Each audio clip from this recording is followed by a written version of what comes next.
Okay ಸ್ನೇಹಿತರೆ, ನಿನ್ನೆ ತೋರಿಸಿದ್ನಲ್ಲ ಆ ಹುಡುಗಿ ಎಷ್ಟಿತ್ತು ರೀ. ಆ ಹುಡುಗಿ ಸಣ್ಣ ಹುಡುಗಿ, ಅದು ಒಂದು 8 ವರ್ಷದ ಹುಡುಗಿ. ಆ ಹುಡುಗಿದ ಬ್ಲೌಸ್ ರೆಡಿ ಆಯ್ತು ನೋಡಿರಿ. ಈ ಥರ ಪಫ್ ಇಟ್ಟಿದ್ದೀನಿ, ಈ ಥರ ಬಾಹುಬಲಿ ಸ್ಲೀವ್ ಈ ಥರ ಇಟ್ಟಿದ್ದೀನಿ. ಪ್ಲೇನ್ ಆ ಹುಡುಗರಿಗೆ 8 ವರ್ಷದ ಹುಡುಗರಿಗೆ ಹೆಂಗೆ ಬ್ಲೌಸ್ ಹೊಲಿಯೋದು ಹೇಳ್ರಿ. ಈ ಥರ ಇಟ್ಟಿದ್ದೀನಿ.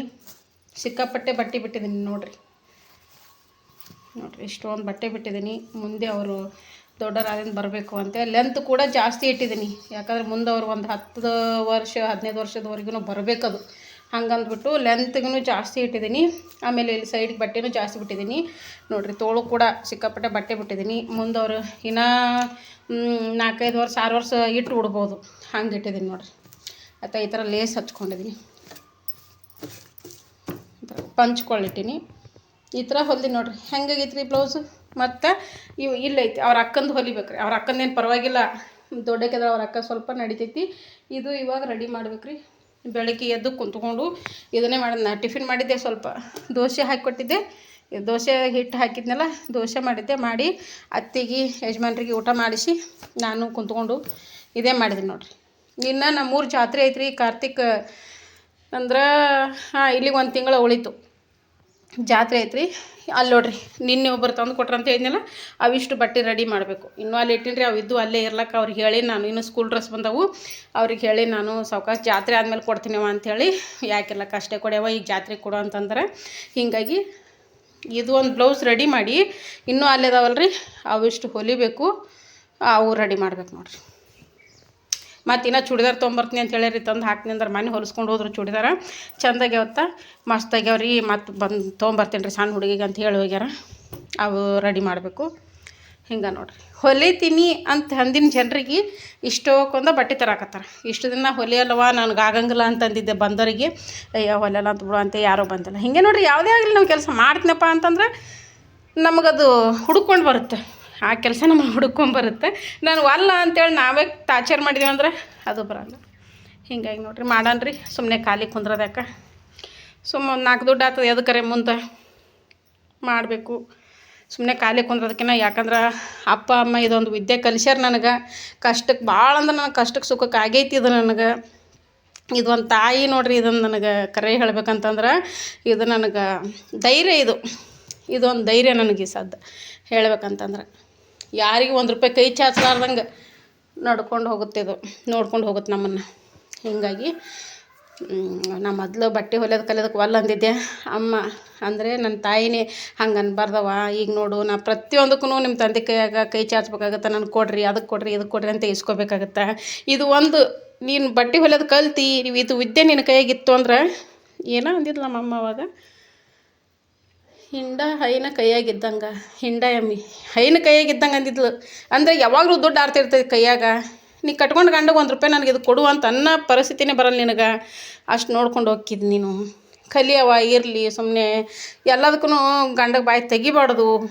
ನಿನ್ನ ಕೈಯಾಗ ವಿದ್ಯೆ ಅಂತಿದ್ರೆ ನೀನು ಪ್ರತಿಯೊಂದು ಏನಾದರೂ ನೀ ಇದನ್ನು ಮಾಡ್ಬೋದು ಅಂತೇಕೆ ಅವ್ರು ಒತ್ತಾಯ ಮಾಡಿ ಕಲಿಸಿದ್ದಕ್ಕೆ ನನಗೆ ನೋಡಿರಿ ಭಾಳ ನೆನೆಸ್ತೀನಿ ರೀ. ನಾನು ಭಾಳ ನೆನಪು ಮಾಡ್ಕೊತೀನಿ. ನಾನು ಅವತ್ತು ನಾವು ಅಲ್ಲ ಅಂತಂದ್ರೆ ವಲ್ಲ ಬಿಡಬೇ ಅಂತೇಕೆ ಅಂದಿದ್ರು ಅಂದ್ರೆ, ನಾನು ಪ್ರತಿಯೊಂದಕ್ಕೆ ನೀ ಗಂಡನ ಮೇಲೆ ಡಿಪೆಂಡ್ ಆಗಿ ಕುಂದಿರ್ಬೇಕಾತಿತ್ತಲ್ಲಪ್ಪ ಅಂತ ಅನಿಸ್ತೈತೆ ರೀ ನನಗೆ.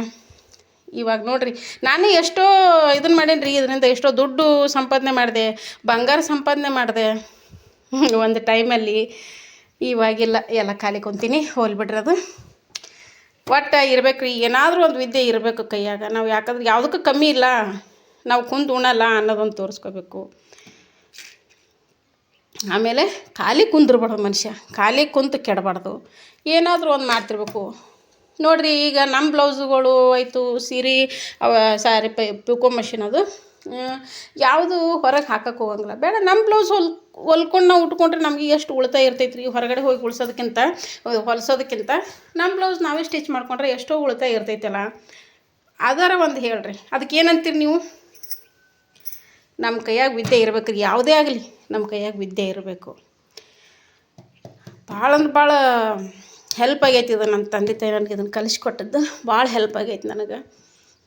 ಪ್ರತಿ ಕ್ಷಣಕ್ಕೂ ನಾನು ಇದನ್ನು ನೆನಪು ಮಾಡ್ಕೊತೀನಿ. ಅವರಿಗೆ ಮನಸ್ಸಿನಲ್ಲೇ ಧನ್ಯವಾದ ಹೇಳ್ತೀನಿ. ಅದು ಧನ್ಯವಾದ ಹೇಳಿದ್ರೂ ಅದು ಸಾಲದದು. ತಂದೆ ತಾಯಿಗೆ ಹಡ್ದವ್ರಿಗೆ ಯಾವತ್ತೂ ಥ್ಯಾಂಕ್ಸ್ ಹೇಳ್ತೀನಿ ಅಂದ್ರೆ ಅದು ಸಾಧ್ಯನೇ ಇಲ್ಲ, ಅದು ಹೇಳೋಕ್ಕೆ ಸಾಧ್ಯನೇ ಇಲ್ಲ. ಅದು ಬರೀ ಥ್ಯಾಂಕ್ಸ್ ಒಂದೇ ಉಪಯೋಗ ಆಗಲ್ಲ, ಅದು ಒಂದೇ ಪದ ಅವರಿಗೆ ಒಪ್ಪಲ್ಲ. ಅದು ಹೇಳ್ತಾ ಹೋದ್ರೆ ಭಾಳ ಐತ್ರಿ. ಯಾರೇ ಆಗಲಿ ಏನೇ ಆಗಲಿ ದೊಡ್ಡವರಿಂದ ಏನೇ ಮನಸ್ತಾಪ ಬಂದ್ರೂ ಕ್ಷಮೆ ಕೇಳ್ರಿ, ಅಲ್ಲಿಗೆ ಮುಗಿದು ಹೋಗಿಬಿಡುತ್ತೆ ಎಲ್ಲನೂ. ದೊಡ್ಡವರು ಒಂದು ಕ್ಷಮೆದಿಂದ ಎಲ್ಲ ಮುಗಿದು ಹೋಗಿಬಿಡ್ತಾರೆ. ನಾವು ಚಿಕ್ಕವರಾಗಿ ಒಂದು ಕ್ಷಮೆ ಕೇಳೋದ್ರಲ್ಲಿ ತಪ್ಪಿರಲ್ಲ. ಎಂತೆಂಥವೋ ಏನೇನೋ ಆಗಿರ್ತಾವೆ ದೊಡ್ಡವರು. ನಾನು ಆ ರೀತಿ ಅನ್ನೋಕ್ಕೆ ನೋಡ್ರಿ, ನಾನು ಇರಲಿ ದೊಡ್ಡವ್ರು ಅದರ ತಪ್ಪಾಯಿತು ಅಂದ್ರೆ ಏನಾಗಲ್ರಿ, ಮುಂದಕ್ಕೆ ಸಾಕ್ತೈತಿ. ಇಲ್ಲ ನಂದು ಇದ್ದೇ ಆಯಿತು, ನಂದು ಹಾಗೆ ಆಯಿತು, ಬೆಳೆಸ್ಕೊಂಡು ಹೋಗ್ಬೇಡ್ರಿ ದೊಡ್ಡಸ್ತಕ್ಕೆ. ನೀವು ಅಲ್ಲಿ ತೋರ್ಸೋಕೆ ಹೋಗ್ಬಿಡ್ರಿ ದೊಡ್ಡವ್ರ ಮುಂದೆ. ಆಮೇಲೆ ಹೇಳ್ತೀನಿ ಸ್ನೇಹಿತರೆ, ಒಂದು ದೊಡ್ಡವ್ರು ಒಳ್ಳೇದಕ್ಕೆ ಹೇಳಿರ್ತಾರೆ, ಒಂದು ಬುದ್ಧಿ ಮಾತಿಗೆ ಹೇಳಿರ್ತಾರೆ, ಅದನ್ನು ಅಲ್ಲುಗಳಿಬೇಡ್ರಿ, ಅದನ್ನು ಮಾತು ಧಿಕ್ಕರಿಸಬೇಡ್ರಿ. ದೊಡ್ಡವ್ರು ಹೇಳಿದ್ದು ಒಂದು ವೇದವಾಕ್ಯ, ಅದನ್ನು ಮುಂದುವರ್ಸ್ಕೊಂಡು ಹೋಗ್ರಿ. ಒಂದು ಥ್ಯಾಂಕ್ಸು, ಒಂದು ಸಾರಿ, ಇದು ತುಂಬ ದೊಡ್ಡದು ನಾವು ಜೀವನದೊಳಗೆ ಹೇಳೋದು. ದೊಡ್ಡವರಾಗಿಬಿಡ್ತೀವಿ ಅಲ್ಲಿ. ಎಂಥದೇ ಇರಲಿ, ಒಂದು ಸಾರಿ, ಒಂದು ಥ್ಯಾಂಕ್ಸ್, ಇದು ಯಾವಾಗಲೂ ಇಟ್ಕೊಂಡಿರಿ ನಿಮ್ಮ ಹತ್ರ. ದೊಡ್ಡವರಿಗೆ ಅವ್ರದ್ದೇ ತಪ್ಪಿದ್ರೂ ಪರವಾಗಿಲ್ಲ, ನಮ್ದಕ್ಕೆ ಸಾರಿ ಅಂತ ಕೇಳಿದ್ರೆ ಏನು ತಪ್ಪಾಗಂಗಿಲ್ಲಲ್ರಿ. ದೊಡ್ಡವ್ರು ಇರ್ತಾರೆ, ಏನೋ ಹೇಳಕ್ಕೆ ಹೋಗ್ತೀನಿ, ಏನೇನೋ ಹೇಳಕತ್ತೀನಿ, ಸಾರಿ ಕೊರ್ಯಾಕತ್ತ ಅಂತ ಅನ್ಕೋಬೇಡ್ರಿ. ಓಕೆ ಸ್ನೇಹಿತರೆ, ಹಬ್ಬ ಯಾಕೋ ಸ್ವಲ್ಪ ಕಾಲದು ನೋವ್ಸಂಗೆ ಆಗತ್ತಾವ. ಸ್ವಲ್ಪ ಹೊತ್ತು ರೆಸ್ಟ್ ಮಾಡ್ತೀನಿ. ರೆಸ್ಟ್ ಮಾಡಿಬಿಟ್ಟು ಸಿಗ್ತೀನಿ ಮತ್ತೆ. ಇನ್ನೂ ಟಿಫಿನ್ ಮಾಡಿಲ್ಲ ಸ್ನೇಹಿತರೆ, ಇನ್ನೂ ಟಿಫಿನ್ ಮಾಡಿಲ್ಲ. ಇನ್ನೂ ಟಿಫಿನ್ ಮಾಡಬೇಕು, ಮಾಡೋಕ್ಕೆ ಮನಸ್ಸಾಗ್ತಿಲ್ಲ, ಸುಮ್ಮನೆ ಕುಂತೀನಿ. ಯಜಮಾನ್ರಿಗಿಷ್ಟು, ಆಮೇಲೆ ಅತ್ತೆಗಿಷ್ಟು ದೋಸೆ ಹಾಕಿಕೊಡ್ತೀನಿ. ಅವ್ರು ತಿಂದು ಕುಂತಾರೆ. ನಾನು ಈಗೇನ್ರಿ ಹಿಂಗೆ ಕೆಲಸ ಮಾಡೋದಿತ್ತಂದ್ರೆ ಇಟ್ಕೊಂಡು ಕುಂದ್ರಕ್ಕಾಗಲ್ಲ. ಮಾಡ್ಬೇಕಂತ ಇದೇ ಕಟ್ಟಿತಿರ್ತೈತೆ ಮನಸ್ಸಿನೊಳಗೆ. ಅದೊಂದು ಬ್ಲೌಸ್ ಹೊಲ್ದೆ, ಇವತ್ತು ಅದು ಒಂದು ಮುಗಿಸ್ಬೇಕು. ಸಂಜೆನದ್ರಾಗ ಅದು ಒಂದು ಮುಗಿಸಿ ಕಟ್ ಮಾಡೋ ಏನದಾವ ಅವೆಲ್ಲ ಕಟ್ ಮಾಡಬೇಕು. ಆಮೇಲೆ ಲಂಗ ದಾವಣಿ ಬ್ಲೌಸ್ ರೀ ಇವು, ಇನ್ನು ಲಂಗ ರೆಡಿ ಮಾಡಬೇಕು, ಹೊಲಿಬೇಕು. ಹೊಲಿಯೋಣ, ಆದಷ್ಟು 4 ದುಡ್ಡು ಕೈಯಾಗ ಮಾಡ್ಕೊಳ್ಳೋಣ. ಮಾಡ್ತೀನಿ ಸ್ನೇಹಿತರೆ, ಮಾಡ್ತೀನಿ, ಮಾಡೋಕೆ ಹಿಂದಿರಲ್ಲ. ಒಟ್ಟು ಹ್ಯಾವಕ್ಕೆ ಬಿದ್ದು ಮಾಡ್ತೀನಿ. ಆಮೇಲೆ ತಡ್ಕೊಳಕ್ಕಾಗಲ್ಲ, ಸುಸ್ತು ಅನ್ನೋದಕ್ಕಿಂತ ಕಾಲು ಕೈ ಬಾಡಿ ಪೇನ್ ಆಗಿಬಿಡುತ್ತಲ್ಲ, ಹೀಗಾಗಿ ನಿಕೋಸಿಗೆ ಬಿದ್ದಂಗೆ ಆಗಿಬಿಡುತ್ತೆ ಮನುಷ್ಯ. ಎಷ್ಟೇ ಆಗಲಿ ಇಲ್ಲ, ಮಾಡ್ಬೇಕು, ಬಂದದ್ದೆಲ್ಲ ಮಾಡ್ಬೇಕಂತ ಅನ್ಕೊತೀನಿ. ಮಾಡ್ತೀನಲ್ಲ, ಮಾಡಿದ ಒಳಕ್ಕೆ ಏನಾಗುತ್ತಾ ಸುಸ್ತಾಗಿ ಕೂತ್ಬಿಡ್ತೀನಿ. ಅದಕ್ಕೆ ಅತಿಯಾಗಿ ಹೆಚ್ಚಿಗೆ ಮೈ ಮೇಲೆ ಹಾಕ್ಕೊಂಡು ಮಾಡೋದನ್ನು ಬೇಡ,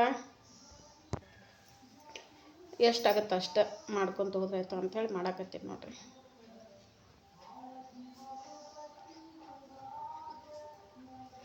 ಓಕೆ, ಸಿಗೋಣ್ರಿ. ಸ್ವಲ್ಪ ಹೊತ್ತು ನೀವು ಸ್ವಲ್ಪ ಸೊಂಟ ಅದು ಬ್ಯಾನದಂಗೆ ಆಗತ್ತದ. ಸ್ವಲ್ಪ ಹೊತ್ತು ಮನ್ಕೊಂಡು ಹಿಂಗೆ ನಿದ್ದೆ ಅನ್ನತ್ತಲ್ಲ, ಸ್ವಲ್ಪ ಆ ಕಡೆ ಈ ಕಡೆ ಉಳ್ಳಾಡಿದ್ನಿ ಅಂದ್ರೆ ಮತ್ತು ಸ್ವಲ್ಪ ಮನುಷ್ಯಾಗಿದಾಗುತ್ತೆ. ಆಮೇಲೆ ನಾಷ್ಟ ಮಾಡ್ತೀನಿ. ಓಕೆ, ಸಿಗೋಣ ಮತ್ತೆ. ಓಕೆ ಸ್ನೇಹಿತರೆ, ಇವಾಗ ಸ್ವಲ್ಪ ರೆಸ್ಟ್ ಮಾಡಿದ್ದೆ, ಹೊಟ್ಟೆ ಹಸು ಆಗತೈತಿ. ದೋಸೆ ಹಾಕ್ಕೊಂಡು ತಿನ್ನೋಣ ಬರ್ರಿ, ಬೇಸರ ಆಗತೈತಿ. ಓಕೆ, ದೋಸೆ ಹಾಕ್ಕೊಂಡು ತಿಂತೀನಿ. ಓಕೆ, ದೋಸೆ ಹಾಕಾಕತ್ತೀನಿ ನೋಡ್ರಿ. ಸೆಟ್ ದೋಸೆ ಹಾಕ್ಕೊಂಡ್ಬಿಡ್ತೀನಿ. ತೆಳ್ಳಗೂ ಬೇಡ, ಅಂದ್ರೆ ಸಾಫ್ಟಾಗಿರ್ತಾವೆ, ಹಳ್ಳಿ ಥರ ತುಂಬ ಮೃದುವಾಗಿ. ನೋಡಿರಿ, ಗಟ್ಟಿ ಚಟ್ನಿ ಮಾಡೀನಿ ನೋಡಿರಿ. ಹಿಟ್ಟು ನೋಡಿರಿ, ಇದಕ್ಕೆ ಹೇಳ್ತೀನಿ ಸ್ನೇಹಿತರೆ, ಕಡಲೆಬೇಳೆ ಮತ್ತು ಮೆಂತ್ಯಕಾಳು, ಸ್ವಲ್ಪ ಅವಲಕ್ಕಿ ಅಷ್ಟೇ ಹಾಕೀನಿ. ಉದ್ದಿನಬೇಳೆ ಹಾಕೇ ಇಲ್ಲ, ಉದ್ದಿನಬೇಳೆನೇ ಹಾಕಿಲ್ಲ ಸ್ನೇಹಿತರೆ ಹಿಟ್ಟಿಗೆ. ನೋಡಿರಿ ಎಷ್ಟು ಚಂದ, ಅದ್ರಲ್ಲಿ ನೋಡಿರಿ ಎಷ್ಟು ಸಾಫ್ಟ್ ಅದಾವೆ. ನೋಡಿರಿ ಎಷ್ಟು ಸಾಫ್ಟಾಗಿ ಬರಕತ್ತಾವೆ. ಉದ್ದಿನಬೇಳೆನೇ ಹಾಕಿಲ್ಲ ಸ್ನೇಹಿತರೆ. ಉದ್ದಿನಬೇಳೆ ಹಾಕ್ದೇ ಕಡಲೆಬೇಳೆ, ಅವಲಕ್ಕಿ, ಆಮೇಲೆ ಮೆಂತ್ಯಕಾಳು ಅಷ್ಟೇ ಹಾಕಿನಿ ನೋಡಿರಿ.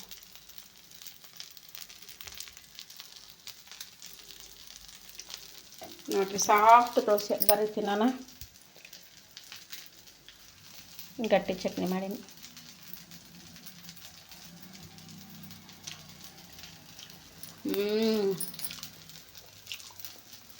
ಚಟ್ನಿ ಎಳ್ಳು ಹಾಕಿದ್ದೀನಿ, ಸೂಪರಾಗ್ಯಾವ. ಚಟ್ನಿ ಮಾತ್ರ ಮಸ್ತ್ ಆಗೈತಿ. ಹಾಗೆ ದೋಸೆ ಕೂಡ ಸಾಫ್ಟ್ ಆಗ್ಯಾವು. ಬರ್ರಿ ಎಲ್ರು ತಿನ್ನೋಣ.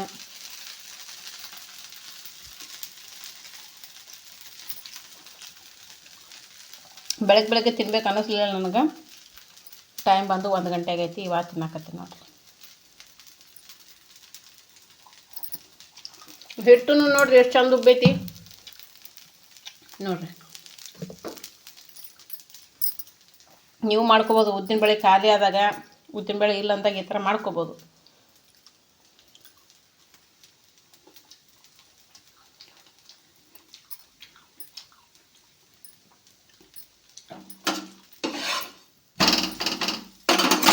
ಓಕೆ, ಈ ಥರ 3 ದೋಸೆ ತಿಂದ್ರೆ ಸಾಕು, ಹೊಟ್ಟೆ ಫುಲ್ ಆಗಿಬಿಡ್ತೈತಿ.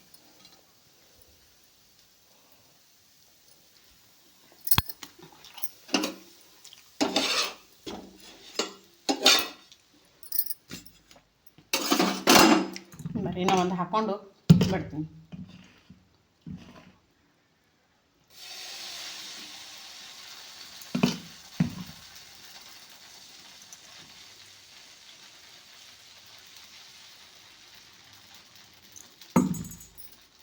ಎಷ್ಟೊಂದು ದಿನ ಆಯ್ತು ರೀ ದೋಸೆನೇ ಮಾಡಿದ್ದಿಲ್ಲ. ಮಕ್ಕಳಿದ್ದ ಮಾಡಿದ್ದೆ.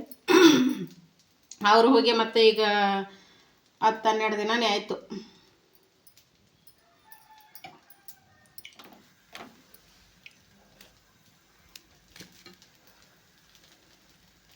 ಹಳ್ಳಿ ಥರ ಆಗ್ಯಾವ ನೋಡ್ರಿ. ನೀವು ಮಾಡ್ಕೊಂಡು ತಿನ್ಬೋದು ನೋಡ್ರಿ. 100ಕ್ಕೆ 200 ಗ್ಯಾರಂಟಿ.